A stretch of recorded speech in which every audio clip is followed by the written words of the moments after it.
할렐루야. 서로 인사 나눕니다. 반갑습니다.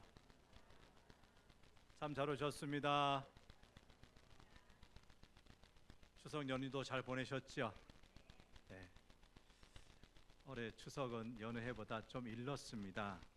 그래서 핵과일을 먹어보니까 좀 싱겁다, 맛이 덜 들었다는 생각이 들더라고요. 과일의 그 모양과 크기와 색깔을 보면 지금 당장 따서 먹어도 될 것 같아요. 근데 막상 따 먹어보니까 맛이 아직 완전히 들지 않았다는 이야기죠. 따뜻한 가을 햇볕을 더 받아 단맛과 향기가 더 짙어져야 한다는 말씀이에요. 여러분, 이 가을 저와 여러분의 믿음도 더욱 맛과 향기가 깊어지는 계절 되기를 축복합니다. 미국의 카일 아이들먼 목사님이라는 분이 여러 해 전에 팬인가 제자인가라는 책을 냈어요. 영어 원서의 그 제목은 Not a Fan이란데, 이 책 안에서 아이들 목사님은 이렇게 이야기를 합니다. 팬은 희생 없이 즐기기만 원한다. 그렇다고 예수님과의 관계를 원하지 않는 건 아니다.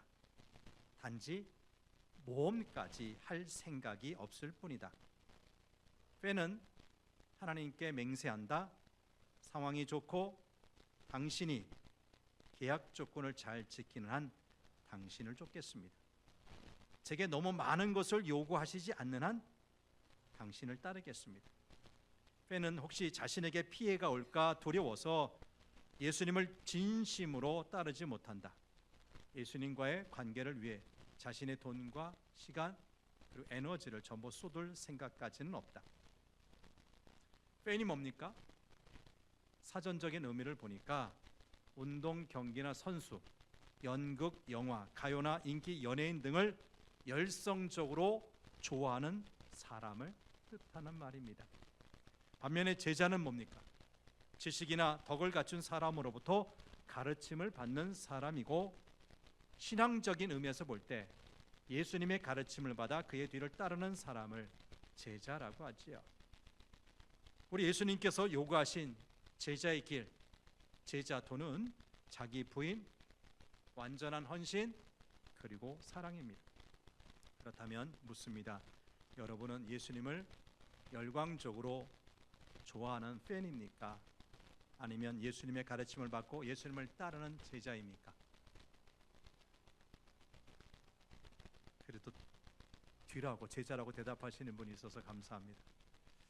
돌이켜보니까 저도 이런 제자들을 주제로 해서 여러 번에 걸쳐서 설교를 했어요. 예루살렘에 입성하시는 예수님을 열광적으로 환영하던 군중들이 단 며칠 지나자 예수님을 십자가에 못 박으라고 소리 질렀어요. 우린 더 이상 이 같은 군중이 되어서는 안 되고 제자가 되어야 한다는 말이죠. 당시 적지 않은 교우들께서 죄송합니다, 저는 여전히 군중입니다 하는 표정으로 미안해 하셨습니다. 근데 그 표정을 볼 때마다 제 마음도 편치 않은 거지요. 제가 미안한 거지요. 제게는 누구를 보고 왜 당신은 아직도 예수님의 제자가 되지 못하고 있습니까? 꾸중할 자격이 없기 때문입니다. 저는 단지 저와 여러분 우리 함께 제자로 좀 잘합시다, 발돋움을 합시다, 호소하려고 했을 뿐입니다. 사실 우리 교회 안에는 군중, 곧 팬이 있어야 합니다. 우리 교회가 전도와 선교의 사명을 잘 행하고 있다면 그런 교회 안에는 늘 군중이 들어옵니다. 예수님의 도를 탐색하러 온 사람들, 혹은 세례받고 예수 그리스도를 막 알아가는 사람들이 항상 존재하는 거죠. 비유하자면 바로 그런 사람들이 군중이라고 할 수가 있어요. 그런 사람들이 많을수록 교회는 교회 사명을 잘 감당하고 있는 거예요. 전도하고 선교하기에 그런 군중이 들어오는 거죠. 우리 모두는 이런 군중의 상태를 거쳐서 제자로 자라가는 것입니다. 지금 이렇게 설교하는 저 자신도 한때 군중이었고, 때로는 지금도 군중의 상태로 뒷걸음질 칠 때도 있습니다. 그러기에 여러분, 스스로 나는 군중입니다, 나는 팬입니다 라는 생각이 드시는 분들, 그로 인해서 실망하지는 마시길 바랍니다. 다만 그것이 최종 목적지가 되지 않도록 해야 합니다. 만일 예수님을 영접한 시간이 꽤 지났는데도 믿음의 어떤 성장, 믿음의 어떤 자라는 것이 없이 계속 성장과 성숙을 미루고 있다면 깊이 고민할 필요가 있습니다. 만일 예수 그리스도를 주님으로 영접하고 세례를 받았음에도 불구하고 여전히 초보 신앙에 머물러 선다면 언제까지 그렇게 살아야 하는지 고민해야 한다는 말씀이에요. 교회 안의 군중은 항상 존재하지만 새로운 군중이 들어오면 한동안 군중으로 있던 사람들이 제자로 자라가는 순환 또한 계속 일어나야 합니다. 우리 몸의 혈액이 잘 순환이 되어야 몸이 건강하듯이 이러한 순환이 잘 되는 교회가 건강한 교회입니다. 군중이 계속 들어오고 군중은 다시 제자로 자라고, 군중의 상태에서 제자의 상태로 나아가야만 그 믿음이 살아있다고 할 수 있는 거지요. 다른 한편 죄송합니다, 저는 여전히 군중입니다라고 말하는 교우들 가운데는 진짜 생활의 문제로, 삶의 문제로 군중의 상태에 머물러 살 수밖에 없는 분들도 계세요.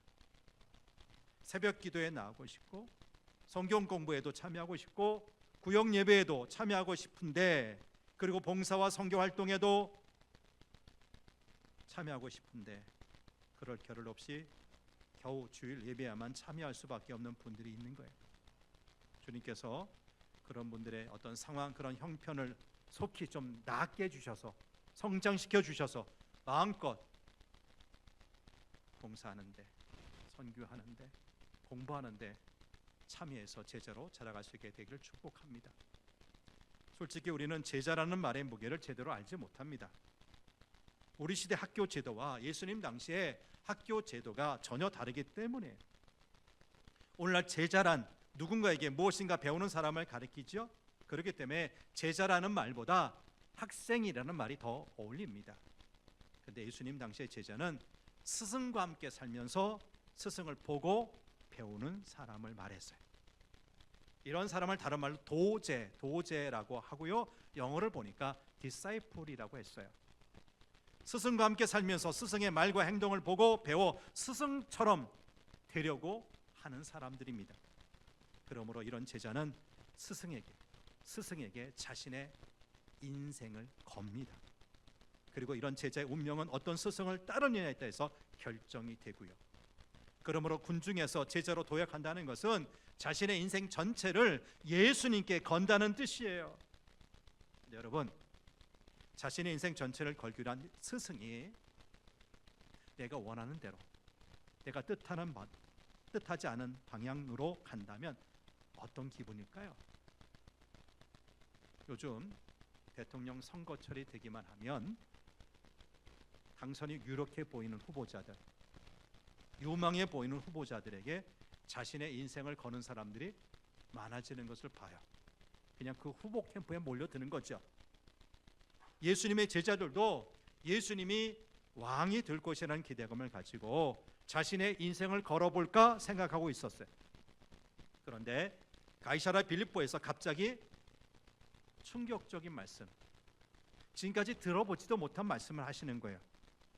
예수님의 뜻은 왕이 되는 것이 아니라 십자가에 달려 죽는 것이라고 말해요. 제자들은 모두 심각한 의문에 빠졌을 겁니다. 과연 내가 이런 예수님께 내 인생을 걸어도 좋은가? 과연 이 예수님을 계속 따라다녀야 할 것인가? 오늘 본문은 이 가이사랴 빌립보에서 갈릴리로 돌아가는 길에서 일어난 사건을 기록한 내용입니다. 예수님은 다시 자신에게 일어난 일들을 제자에게 알리셨어요. 머지않아 내가 예루살렘에 올라가는데 사람들의 손에 넘겨져서 고난받고 마침내 죽임을 당한다. 그런데 끝이 아니라 사흘 만에 다시 살아날 것이라고 말씀하셨어요. 근데 제자들의 귀에는 내가 사흘 만에 다시 살아나리라는 말씀이 들리지 않았어요. 고난받고 죽는다는 말씀이 너무 크게 들렸기 때문입니다. 그때 이 제자들의 반응에 대해 마가는 이렇게 적었어요. 32절 말씀을 보시죠. 32절 시작. 그러나 제자들은 이 말씀을 깨닫지 못하고 묻기도 두려워하더라. 제자들은 여전히 이 땅에 메시아로 오신 예수님께서 왜 고난을 받고 왜 죽어야 하는지 이해하지 못했어요. 이렇게 이해가 되지 않으면 묻기라도 해야 되는데 그들은 너무 두려워서 묻지도 못한 거예요. 여러분, 이런 사람들의 심정을 이해하십니까? 마치 몸에 이상을 느껴서 큰 병원 가서 몸에 그 아프다는 이상이 있는 그 부분의 조직을 떼어냈어요. 그리고 이제 결과가 나왔다고 해서 담당 의사를 만났는데 뭔가 불길한 예감이 들어서 결과에 대해서 묻기를 주저해요. 두려워해요. 그런 경우 있어요, 없어요? 우리에게 그런 게 있잖아요. 그런 어떤 두려움, 그런 것이 있잖아요. 제자들은 뭔가 불길한 것이 오고 있다고 느꼈습니다.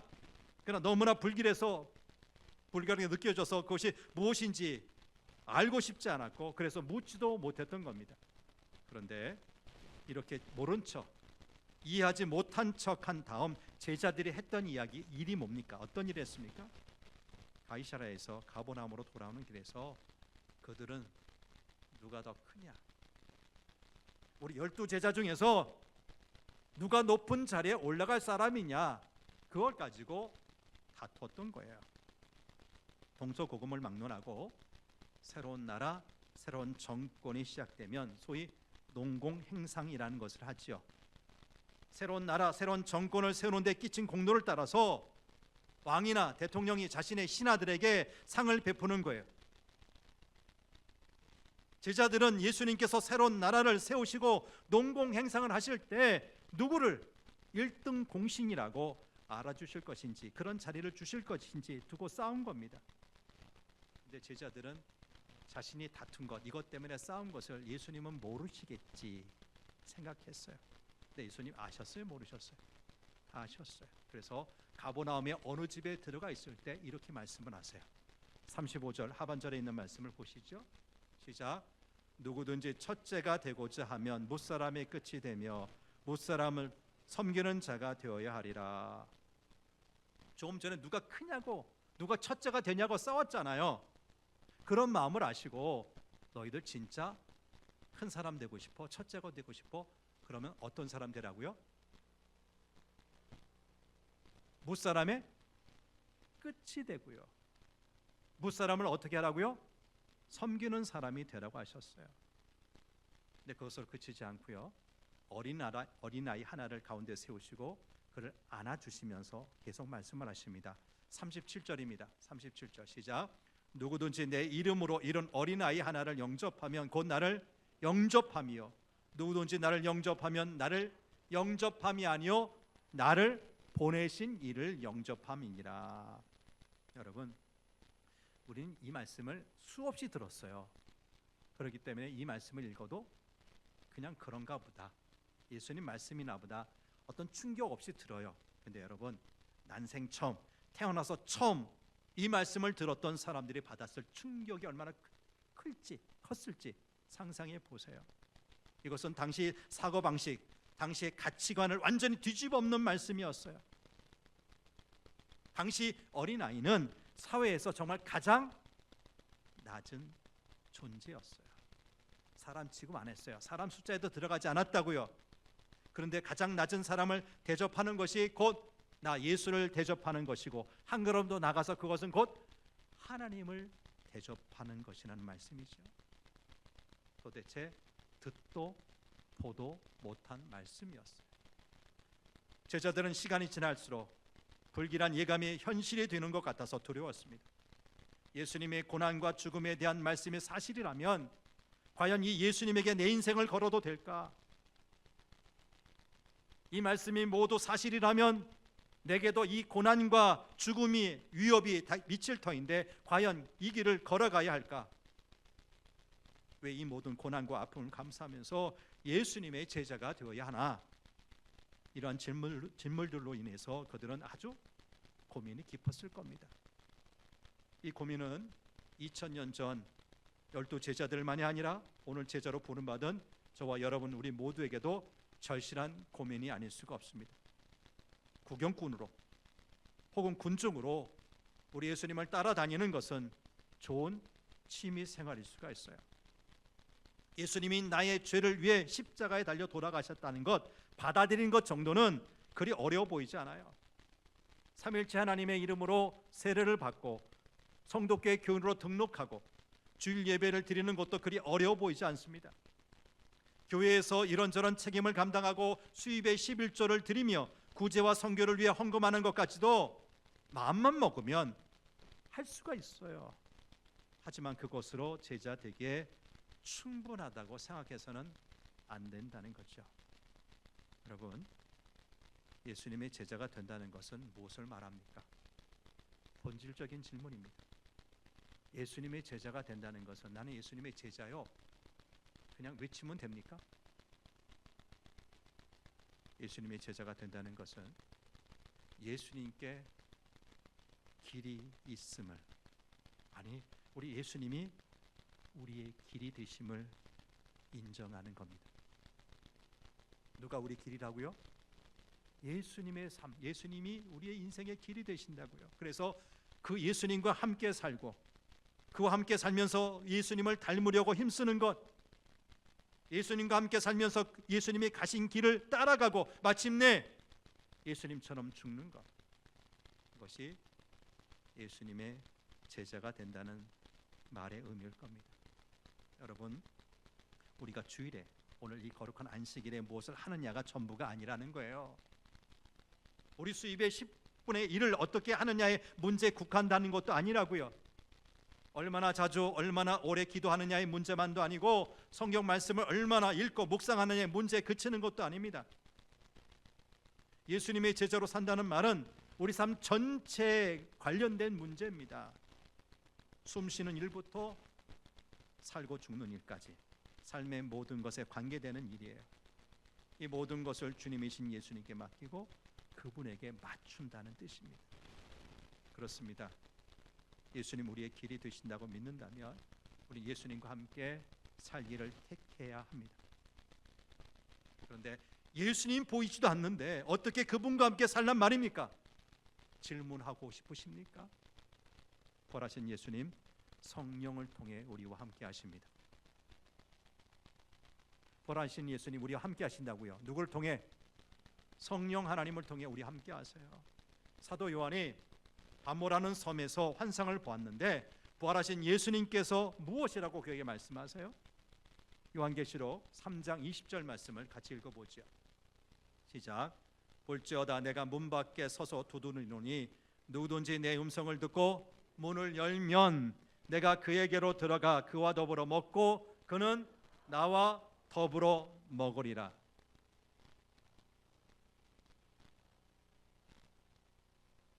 이미 부활승천한, 그래서 하늘 보좌에 계신 예수님인데 환상 속에 보니까 사도 요한의 마음의 눈을 놓고 하시죠.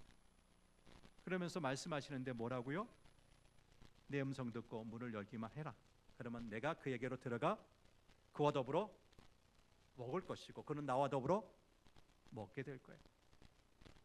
우리는 예수님의 12제자가 그랬던 것처럼 매일 매 순간 예수 그리스도와 함께 먹고 마실 수 있다는 이야기입니다. 때로 옛날 제자들처럼 육체적으로 예수님 볼 수 없다는 사실을 아쉽게 생각하는 사람들이 있겠지만 실은 우리가 그 제자들보다 훨씬 좋은, 훨씬 유리한 상황에 놓여 있어요. 2000년 전 육신으로 오셨던 예수님은 어쩔 수 없이 어떤 시간과 공간의 제약 아래에 계셨지만 우리는 성령을 통하여 시간과 공간의 제약 없이 예수님과 동행할 수 있게 되었기 때문입니다. 내 문제는 그 다음이에요. 우리가 운명을 걸고 내 인생을 걸고 선택한 예수님이 자꾸 내 생각과 또는 이 세상과는 정반대로 생각하시고 행동하세요. 갈릴리의 수많은 군중들이 제발 우리 왕이 되어달라고 성화를 부리는데 예수님은 죽을 줄 뻔히 알면서도 예루살렘에 올라가겠다고 하십니다. 마음만 먹으면 쉽게 왕좌의 자리에 오를 수 있었는데 왕자 대신에 십자가를 지겠다고 하십니다. 세상의 모든 사람들이 더 높아지기 위해서 투쟁하고 있는데 예수님은 낮아져서 다른 사람을 섬기는 사람이 진정한 큰 사람이라고 하십니다. 거의 모든 사람들이 지체 높은 사람들을 찾아다니기 바쁜데 예수님은 가장 보잘것없는 사람을 찾는 것이 바로 당신을 찾는 것이고 자신을 보낸 하나님을 찾는 길이라고 말씀하십니다. 우리는 과연 예수님을 따라 이 예수님처럼 살 수 있겠습니까? 우리 교회 안에서, 눈에 보이는 우리 교회 안에서만 그렇게 하라는 뜻이 아닙니다.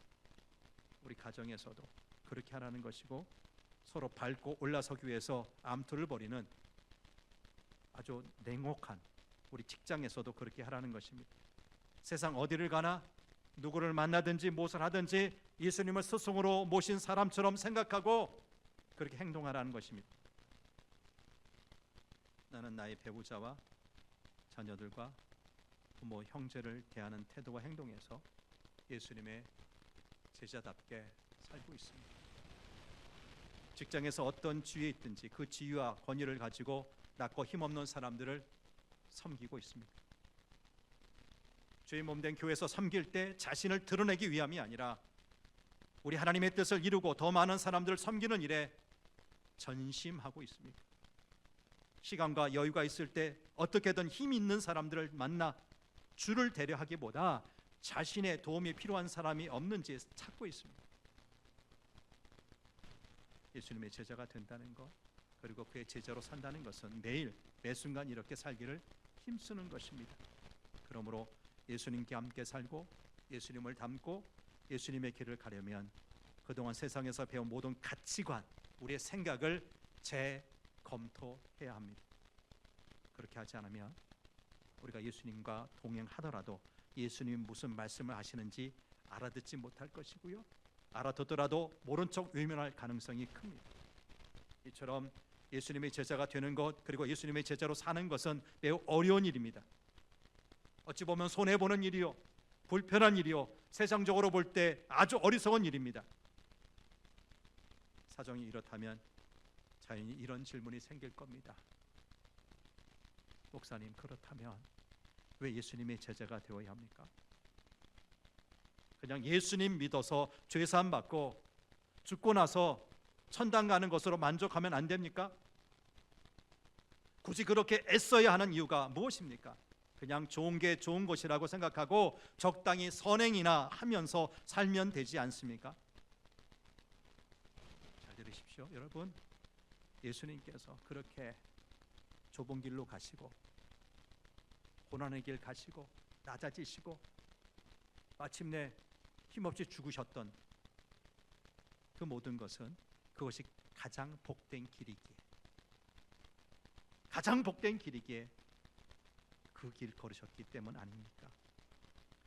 예수님께서 우리를 당신의 제자로 부르신 것도 우리를 복되게 하려고 하신 것이고 우리를 통해서 이 세상을 복되게 하시려는 까닭이었음을 기억하자는 것입니다.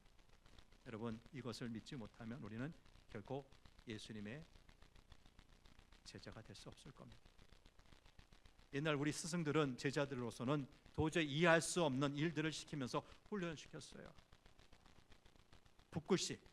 붓글씨를 배우러 온 제자에게 몇 년씩이나 먹을 가는 일만 시키는 거예요.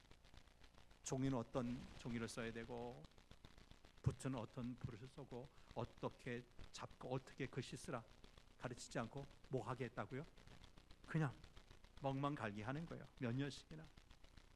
도자기 굽는 것을 배우겠다고 온 제자에게 몇 년씩 동안 흑반죽만 시키는 거예요. 때로는 눈길을 한번 주지 않고 허드렛 일만 시키는 거예요. 왜 그렇습니까?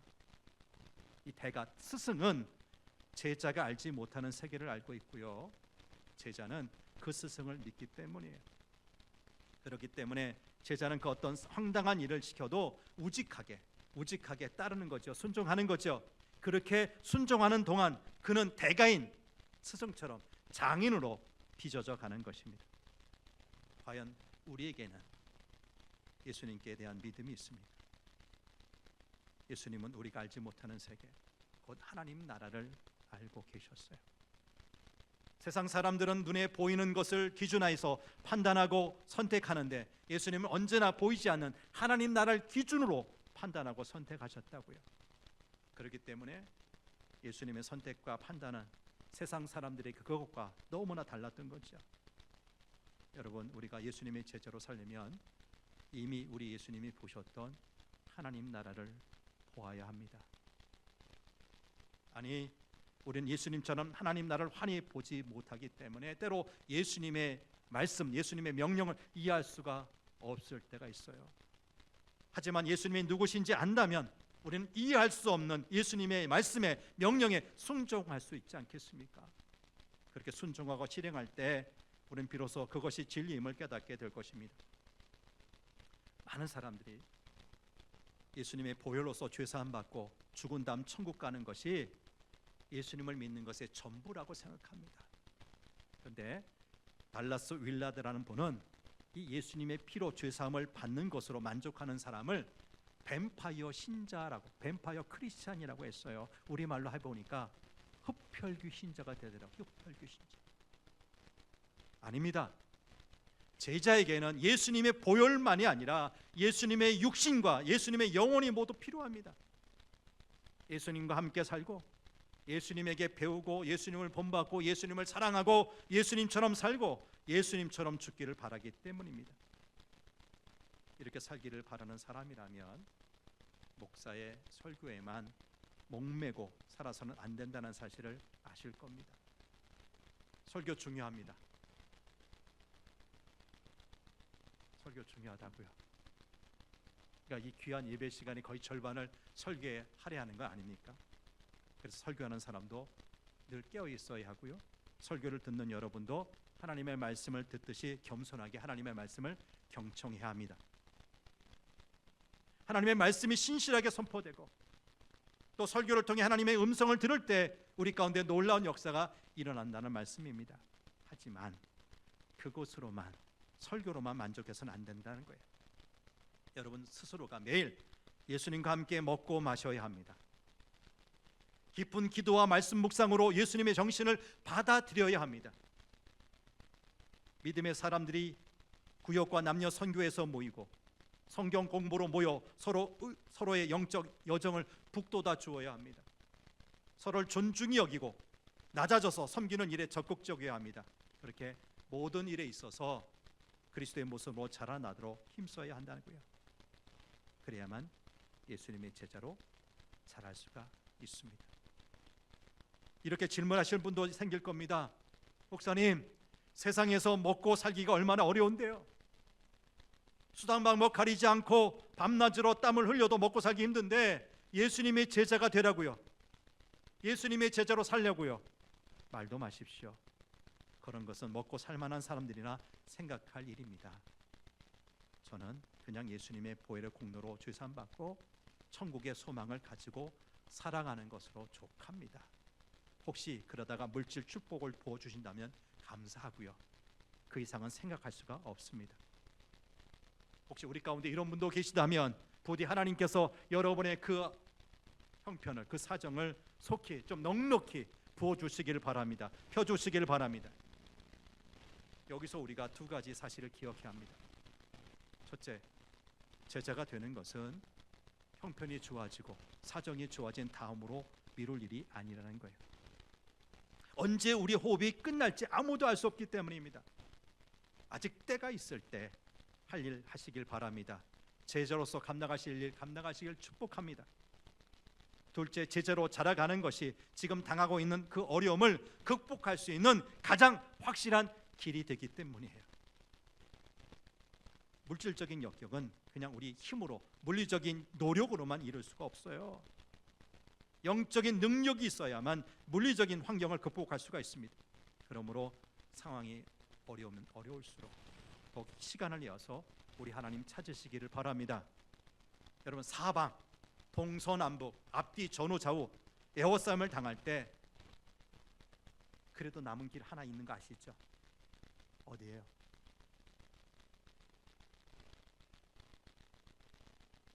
전후 좌우가 다 막혔다고요. 어디 있어요? 아멘. 어디 있다고요? 저 위. 하나님께로 향한 그 길이 있다는 것을 잊지 마시고 그 길을 찾으시길 축복합니다. 시간적으로 그리고 경제적으로 여유가 있다고 하여서 안심할 수도 없어요. 우리가 경험적으로 아는 거 있잖아요. 시간이 있다, 경제적으로 여유가 있다, 오히려 그것이 제자로 발돋움하는 것을 더 심각하게 방해하는 경향이 있어요. 핑계 대자면 한이 없습니다.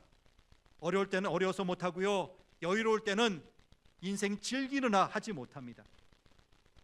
영적 능력이 필요한 사람은 상황이 어려운 사람만이 아니라고요. 시간적으로 경제적으로 부유할수록 영적 능력이 더 필요합니다. 그러므로 어떤 상황이 있든 제자로 발돋움하고 제자로 자라기 위해 힘써야 할 때가 바로 지금인 줄 믿으시길 바랍니다. 결론입니다. 사랑하는 성도 여러분, 우리 같이 예수님의 제자가 됩시다. 군중의 자리, 팬의 자리에 너무 오래 머물러 있지 말고 예수님의 제자로 자랍시다. 예수님의 제자로 자라가는 일에 마음을 쏟고 시간을 내고 물질을 드립시다. 예수님의 제자로서 치료할 대가를 기꺼이 지불하자고요.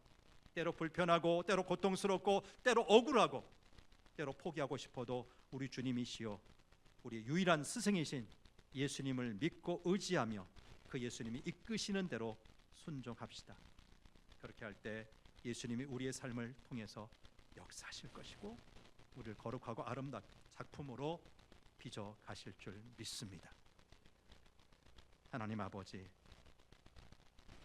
가을이 가까워서 크기도 모양도 먹음직스러워서 따먹어 보니까